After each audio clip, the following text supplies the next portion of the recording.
and all those who have come to help us to escort our brother. Muriega. Muriega rengi. Gainiwega. Gainde shuri. Asanteni sana. I am in a rush because I'm going to have to board a plane in the next 1 hour at the airport. That's why I was very, very impatient there. But I was here last Saturday, and I said I would come today for this particular occasion when we are escorting our brother. And we are happy to welcome our visitors from Germany. Willkommen hier. Und herzlich Beileid und den Verlust eurer Vaters. Okay? Hier war ein großer Freund von mir. Wir haben uns über 60 Jahre getroffen in Deutschland, in Leipzig. I was just explaining to them, I'm welcoming them.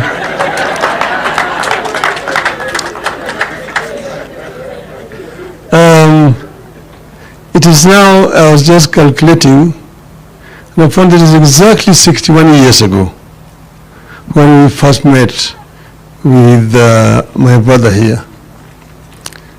I was ahead of him there by 2 years. And as has been said, I met his elder brother, Charles Mburu Miano. He was already in his third year at the University of Dresden when I went there. But we met in the city of Leipzig. If you follow Bundesliga, there's a club there called RB Leipzig. That is from our town. That is where we are doing the preparation to go to university. You have to go there and pass the German university entrance examination, who can then be admitted to a German university. So Francis followed me, and we welcomed him, and we had a very good time with him those days. From then, as you have seen, he went to Dortmund, and then after that he went to Freiburg, where he studied and eventually got his PhD. This is a true Kenyan, who is somebody who is very, very moderate and is very welcoming. I did not know, because when I met Mumbi, she was Mumbi Ngaru. Little did I know that she was the wife of my friend. It took a very long time. And when we met with him, we were speaking German. Mumbi, of course, was not understanding what we were saying. We were biting her. But he was somebody who was very professional in his work. You've seen the kind of things that he has done after he came back to Kenya. But he also worked in Germany and had a family in Germany. And I'm happy to see that Mumbi has been able to welcome this German branch of the family. And that's why I'm saying, willkommen nochmal hier. Kenya und auch hier in Dika. Fühlen Sie sich zu Hause. Yeah. So I'm happy. I wanted to say many other things, but because I'm in a rush, I'm going to leave this for some other time. But Mumbi is somebody who's very committed to her work. She has a true Kenyan spirit of nationalism. Ethnicity is no issue to her. She thinks a Kenyan. And you know, a number of Kenyans have got this disease of thinking first as a member of this tribe or this clan before they become Kenyans. And I've been trying to tell Kenyans, think first as a Kenyan before you become a member of another community. When you become a Kikuyu, Luhya, Mkamba, and so on. That is when we are going to develop a country. I'm saying this because I lived in Germany.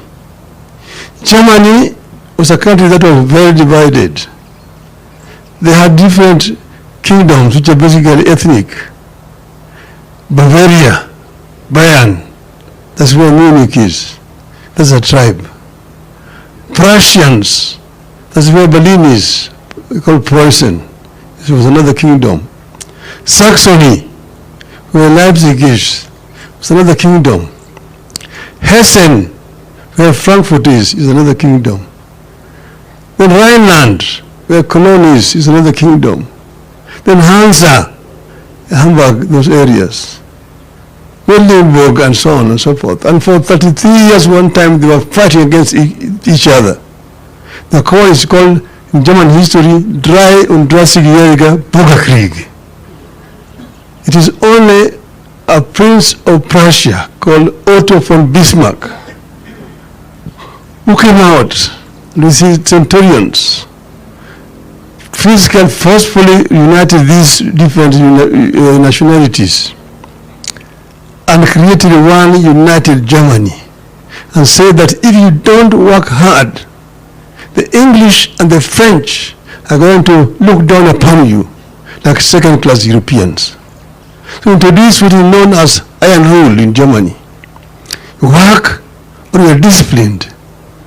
And that is the basis of Teutonic discipline that we have today. Today you see a German telling you, look at Mercedes-Benz, look at BMW. No Italian can make that. No Englishman can make that because of that discipline. And that is what we've been trying to tell Kenyans. Think as a Kenyan first before you think as a member of the community here and there. I'm surprised all the time when I come here and people say they fear Raila. We have all the time been working together. Jaramogi is the one who stood up in parliament and said that Jomo Kenyatta and all those who detained with him were under the two leaders of Kenya. He was disowned by members who came from this region in parliament. Go and read the Hansard. But he went on and kept on saying Uhuru na Kenyatta until eventually Kenyatta was released. Kenyatta was released to Jaramogi. Jaramogi, who took Kenyatta to Gatundu, his home, was released to Jaramogi's hand. Chukua hiyo Kenyatta yako. Deny. And Jaramogi and Kenyatta were one thing on independence. They only disagreed ideologically, not ethnically. Not because Jaramogi was a Luo or Kenyatta was a Kikuyu, no. And that is normal generally in politics. But then me, I've worked with members of this community for a long time.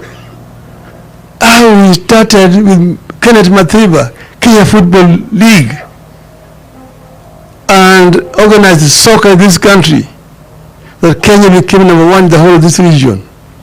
Kenneth Matiba. And when King Matiba was in trouble with Charles Rubia, he came to me and said, there's a problem here.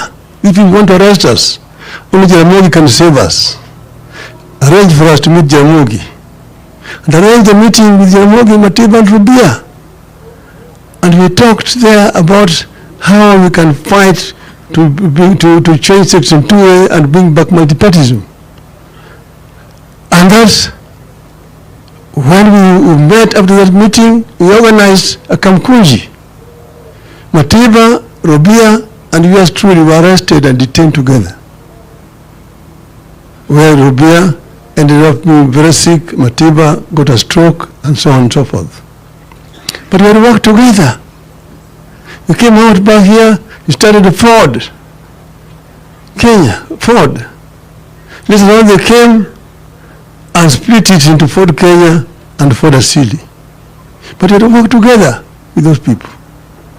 Fast forward again, when the opposition was divided in 1992 and lost elections, the was 34% against opposition's 66%.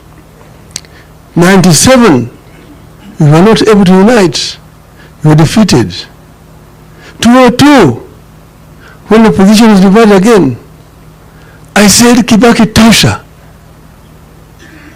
and campaigned for Kibaki when he was injured until he became president. Did I not know that Kibaki was a Kikuyu? Did I not know that Kibaki was a Kikuyu? I knew. Therefore, the idea saying that Raila is an enemy of Kikuyus, I don't know where it comes from.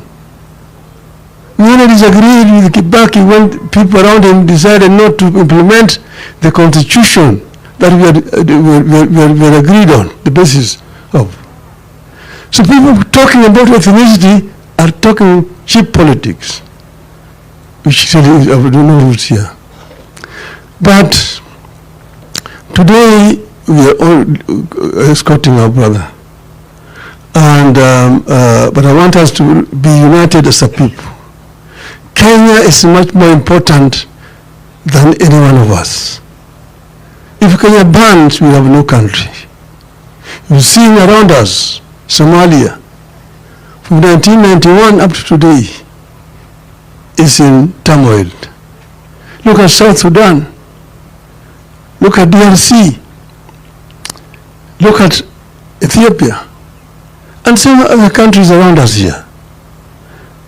It is better to have peace that we're having here and push and go and have a peaceful election than to have turmoil in this country.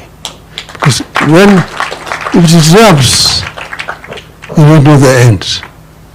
That is the message that I want to convey here.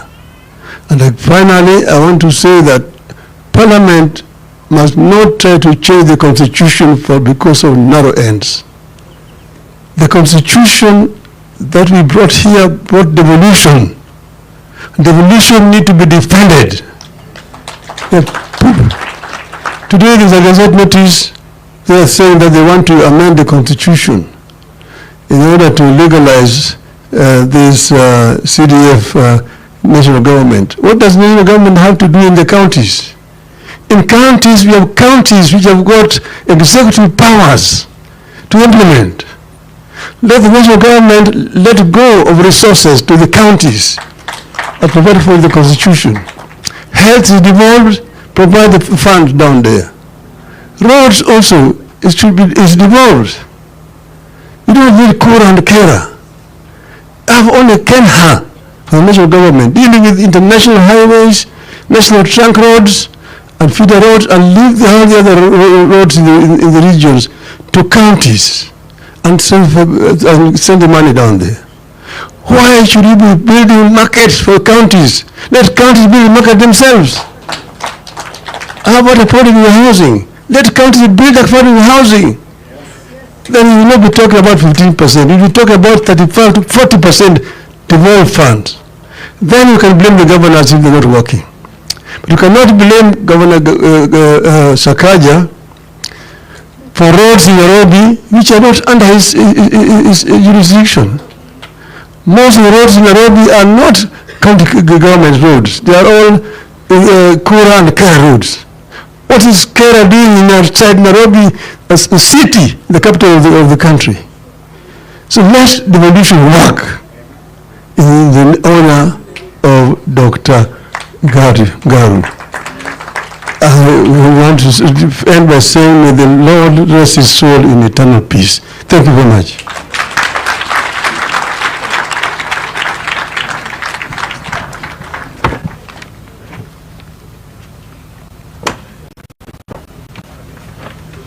Thank you, Your Excellency. May we appreciate His Excellency once more for those words of wisdom. May we be seated.